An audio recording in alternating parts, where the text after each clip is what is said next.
Valar Morghulis, la noche es larga y llena de terrores. Cuando era pequeña, cada vez que se acercaba la madrugada, mi abuela me decía que no jugara con los juguetes, pues cosas malas podrían pasar. Mi abuelita Licha, desde que nació, vivió en un pequeño pueblo en Potosina. Su papá trabajaba en un rancho y su mamá se dedicaba a las labores del hogar. Mi abuelita cuenta que cuando ella tenía 6 años, su mamá estaba embarazada y durante algunos meses tenía muchos sueños, por lo que dormía temprano, independientemente si su esposo hubiera llegado a la casa o no. Los días jueves mi bisabuelo solía llegar muy noche, ya que él se juntaba a beber a una cantina con sus amigos y su patrón. A pesar de ser muy pequeña, mi abuelita Licha, ella no podía conciliar el sueño si su papá no llegaba.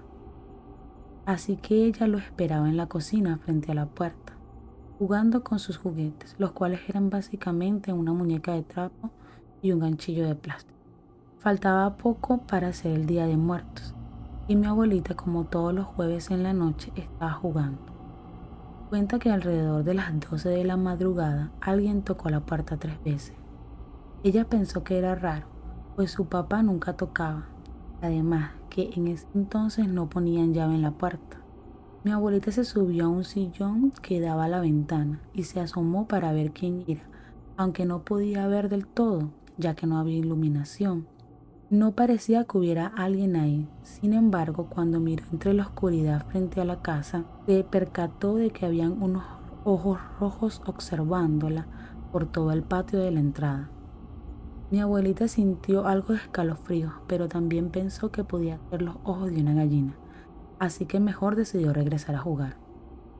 Después de unos minutos volvieron a tocar la puerta 3 veces. En esa ocasión ella ya estaba un poco más asustada, pero aún así volvió a asomar. Seguía sin poder ver a nadie. Aquellos ojos rojos cada vez estaban más cerca de la puerta. Mientras ella veía asombrada, volvieron a tocar la puerta 3 veces. Fue entonces que se echó corriendo al cuarto de su mamá, pero ella no despertaba por nada, así que se decidió a acostar junto a ella abrazándola. Mientras mi abuelita estaba bajo las sábanas acurrucada, podía escuchar que volvían a tocar la puerta por 4ª vez. No supo de dónde, pero agarró fuerzas para ir a ver. Cuando ya llegó a la cocina, se percató de algo que antes no había puesto atención, pues bajo la puerta se podía ver la sombra de unos pies. Realmente alguien estaba ahí. Mi abuelita estaba llena de terror. Se encontraba paralizada. Poco a poco, como pudo, miró hacia la ventana y para su desagradable sorpresa, aquellos ojos rojos del patio ahora estaban pegados al vidrio. Estaban asomando hacia adentro. Mi abuelita llorando preguntó: ¿quién anda ahí? Cuando de pronto la voz de un niño respondió: soy Paquito, ¿me invitas a jugar? Mi abuelita no sabía qué hacer, pero el hecho de que fuera un niño le había dado un poco de confianza. Así que mientras abrazaba su ganchillo, se atrevió a abrir la puerta, sin pensar en lo que había al otro lado, pues lo que había ahí sí era un niño, pero no estaba vivo. El pequeño tenía el rostro pálido como la muerte, y los ojos eran completamente negros como un cielo sin estrellas.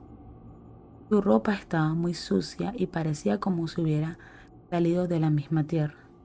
Mi abuelita, de la impresión, dejó caer su juguete y de manera alebrestada le cerró la puerta en la cara y se puso a gritar como una loca: vete, vete de aquí, por favor. En eso llegó mi bisabuela espantada por los gritos, y mi abuelita se echó a llorar diciendo que había un muerto afuera. Cuando mi bisabuela abrió, no vio a nadie y ni siquiera el juguete de mi abuela estaba allí. Al día siguiente, ya más calmada, mi abuelita le contó todo a sus padres y ellos le contaron a algunos de sus vecinos. Unos días después, una señora como de 90 años, la habitante más grande del pueblo, le contó a mi abuelita que no hay que jugar con los juguetes a tan altas horas de la noche, y menos en fecha de Día de Muertos, pues es cuando las almas en penas deambulan en nuestro mundo. Y aunque suene un poco nostálgico, sigue siendo igual de peligroso, pues la señora también le dijo: Licha, cuidado, los espíritus no vienen solos.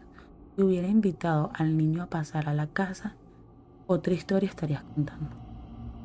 En muchas familias suele pasar el terrible suceso de que fallece uno de los niños antes de nacer, y una de esas familias fue la de mi amiga. Cuando esto sucedió, yo tenía más de 10 años Vivíamos en una casa algo pequeña, pero muy pintoresca. Y mi amiga era mi vecina. Su casa era mucho más grande que la mía, tenía grandes columnas y plantas que colgaban de las paredes. Todos sabíamos que su mamá estaba embarazada y esperaba al tercer hijo. Todos estábamos muy emocionados por ver el nuevo bebé que llegaría a la colonia. Pero entonces un terrible suceso pasó. La mamá cayó sin razón alguna por las escaleras y aunque no se lastimó tanto, perdió a su bebé. Ese día todos estábamos muy tristes, y especialmente mi amiga, quien se fue a quedar conmigo, pero no hablaba ni reía. No hacía nada más que estar acostada viendo la pared. Pasó eso y esa noche recuerdo que mi amiga me dice, soñé a mi hermano, él está bien, pero quiere estar con nosotros, quiere estar con nuestra familia. Yo pensé que solo era como algo que se imaginó para sentirse mejor, pero no era así. Pasaron como 2 meses y un día en la casa de mi amiga yo estaba jugando con sus muñecas. Ella me dejó ahí sola. Ya había escuchado antes rumores de algunos vecinos que habían visto o escuchado un bebé, pero pensé que eran solo suposiciones. Mientras yo estaba jugando muy a gusto con las muñecas, de pronto escuché que alguien empezó a llamar a mi amiga, repetía su nombre. Pensé que era su hermano menor, que por esa época tendría unos 5 años, pero se escuchaba una voz algo más pequeña, así que salí a ver y vi una sombra de un niño pasar. Vi una pequeña sombra moverse de una recámara a otra y me dio mucho miedo, así que iba a ir abajo para decirle a mi amiga, pero cuando volteé ella estaba ahí y pasmada me preguntó, ¿tú también lo viste? Y solo asentí. Luego su mamá llegó conmigo y me platicó que no era la primera vez que pasaba algo así, que todas las señoras del aseo que habían trabajado recientemente habían renunciado porque veían a un niño correr o se caían de las mismas escaleras sin razón alguna. Incluso una maestra de la escuela fue a darle tutoría a mi amiga y no volvió, diciendo que fue por escuchar cómo llamaban a mi amiga y no veía a nadie. Con el paso del tiempo decidieron cambiarse de casa y hacer una nueva vida, pero este niño planeaba algo diferente, ya que este fantasma lo seguía a donde se fueran. Incluso, un momento de su vida, la familia de mi amiga se mudó a otro país, pero el alma de su hermano lo siguió hasta allá, siempre lo seguía. Siempre que llegaban a una nueva casa, él se manifestaba y en las noches comenzaba a lloriquear y a hablar. La cosa más inquietante es que conforme el tiempo pasaba, el niño parecía crecer, pues su voz se iba haciendo más grave y la sonrisa se veía más alta. Ya no he hablado con mi amiga últimamente, pero la última vez que la vi, me contó que aún llegaba a su hermano y a veces jugaba con él o incluso lo sacaba a pasear. Algo muy extraño es que en sus antiguas casas de 2 pisos ponían rampla y en la que ahora viven es de un solo piso. Eso es para evitar riesgos, pues el niño siempre empuja a alguien. Mi amiga sufrió 2 accidentes, así que tuvieron que quitar las escaleras. Espero les haya gustado estas historias. Apóyenos con una manito arriba, suscríbanse. Alardo Harris.